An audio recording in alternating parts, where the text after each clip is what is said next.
it's time for me to shut up because Cody is backstage. So we're going to bring Cody in. Let's bring him on. All right. Cody, what's up? What's up, dude? Sorry that took so long. I was trying to figure out how to log into your little group. No, you're good. It's all You're good, good. man. So refilling my cider. it's been a while since It has. How many years do you think it's been? Well, no. Well, the last time I saw you was at a Mobile show at the Soul Kitchen. That was the last time I saw you. Yeah, that a couple years. It was probably a couple of years ago. But I just found out that I'm going to get to see you twice because be at the Soul Kitchen show, and then you're playing the Crawfish Festival in Biloxi. Oh, that's right. Hell yeah. CPR is the host of that day, and I'm still with that station, so very cool. I will see you the guys then. So tell me what's been going on with Hinder. I know you guys are busy with new music and all of that, so I am anxious to hear from you on this.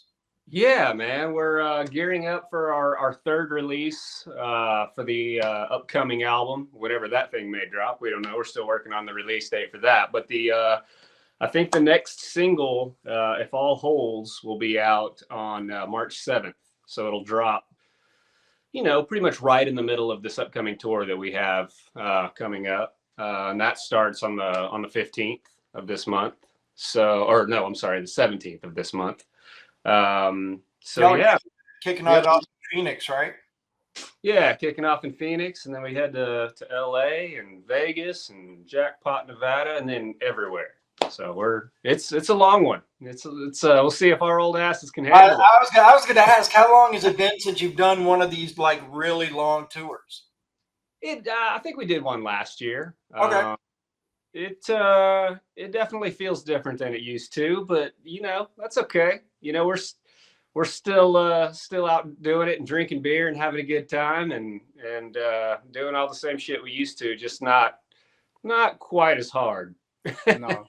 Is there any sort of like prep work that you do running up to the tour? Like I know a lot of bands, they'll start hitting the gym harder with the cardio and stuff like that. Is there any specific things that you do in preparation for going out there and slamming it every night? Man, I wish there was time for that. For myself, we made the decision a long time ago to buy our own tour bus. And so owning a bus is like, it's a blessing in some ways, but it's also a complete nightmare, so like leading up to a tour, all of your time is dedicated to that bus and making sure that it's ready to go and it's not going to break down on you. So, and this one, this one's crazy because we're doing all new production, a new set list. So, my dad and I built all of our new set design and, just built it all from scratch. And so it's been a lot of work to get prepared for this one, but I think it's going to be worth it. It's going to be a good time. So, but when you do it, you get to put every detail that you want into it. Yeah, that's true. That's true. Like the bus thing, for example, we just finally got all the mechanical stuff in order enough so we can start on the interior. So I've been out there working on that today and kind of making that look good inside. So I've been wanting to do that for a long time. And so that's the fun part, I guess, is making stuff look good inside. So so that's cool. And then, when you called me earlier to remind me about this, thank you for doing that, by the way.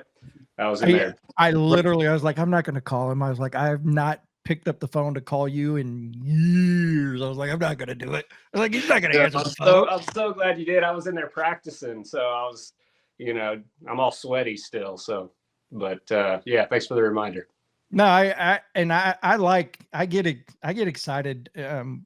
Not a lot of people, a lot of people know I used to party pretty fucking hard, but especially when you guys were in town, it was a lot of fun when you guys were in town, when we went at it. So yeah. I ran across a picture in New Orleans.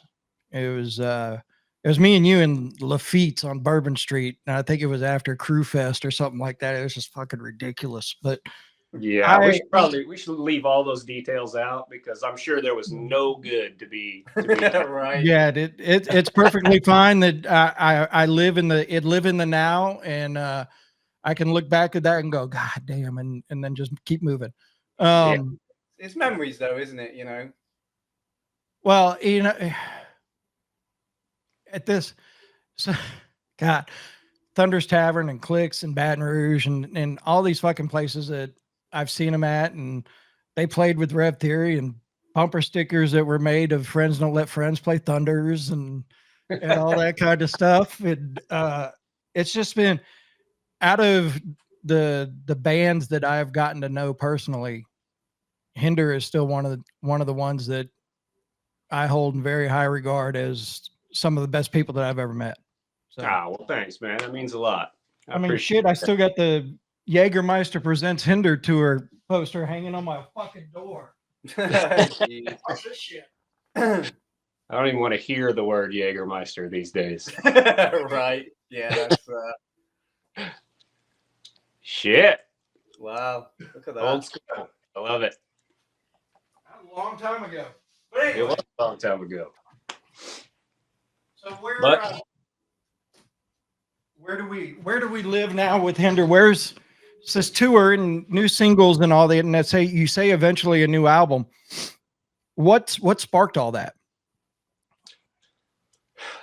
I don't really know, if I'm being perfectly honest. I mean, you know, we had, over the pandemic and you know, just a little bit prior to that, we wrote an entire album, and Marshall and I did, and I mean, fully produced it, had an album in the can ready to go, and we just decided after listening to it, we're like, you know what, this doesn't feel right. The songs don't feel genuine. You know, it was like we were trying to kind of recreate the first album, I think is what we were trying to do. We were trying to give these songs like an early 2000s vibe, and it felt a little forced, a little contrived, you know. It didn't feel authentic. So we pulled the plug on it and decided, you know what, I don't think we're going to do new music. I don't think people want to hear it. So, you know, fuck it, let's not do it. And then we were sitting around one day and we wrote this song called Bring Me Back to Life. And that's the next single we're going to release. And it's just one of those songs that's like, I don't know, it's got that thing to it, that big thing that just feels like it could cross into any genre and break down all the boundaries. And so that, I don't know, that kind of jump started the whole thing. And we were super excited, and we just kind of started from there. And it was kind of cool. We got to go back and pull songs off the hard drive that had been sitting there for a long time that we'd used for other projects that we were going to create, and then it never really happened. And got to kind of reimagine them as Hinder songs. And I think it really made a lot of these songs better.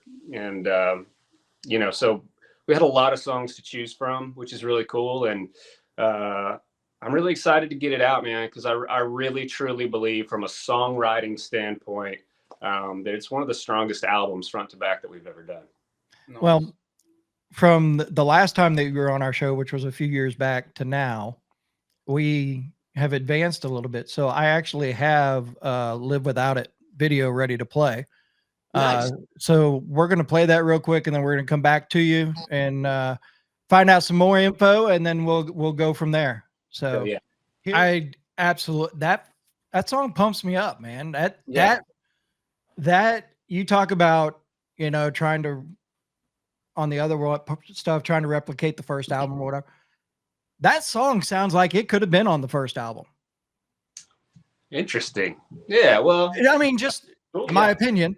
But I will tell you this: that song and the video is, it's just fun to watch you guys at it again, and full bore. I mean, just writing new music, getting out there, and it's just fun to see. And somebody made it in the comments that a lot of bands kind of burning it again and going back at it. And you guys were doing it before everybody else started it.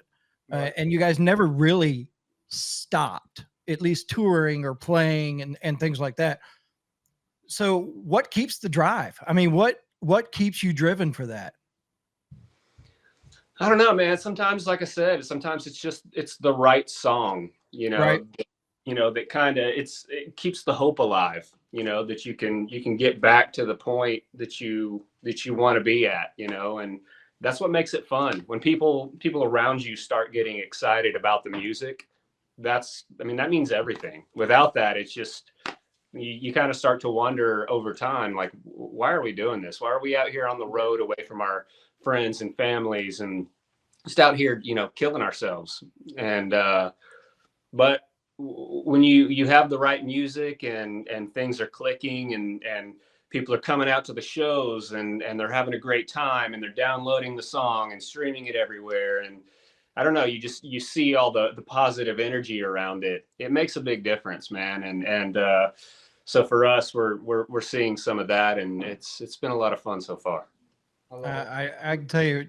Go ahead, Matt. I want to touch on what you said about scrapping. You had an entire album written, but it felt forced.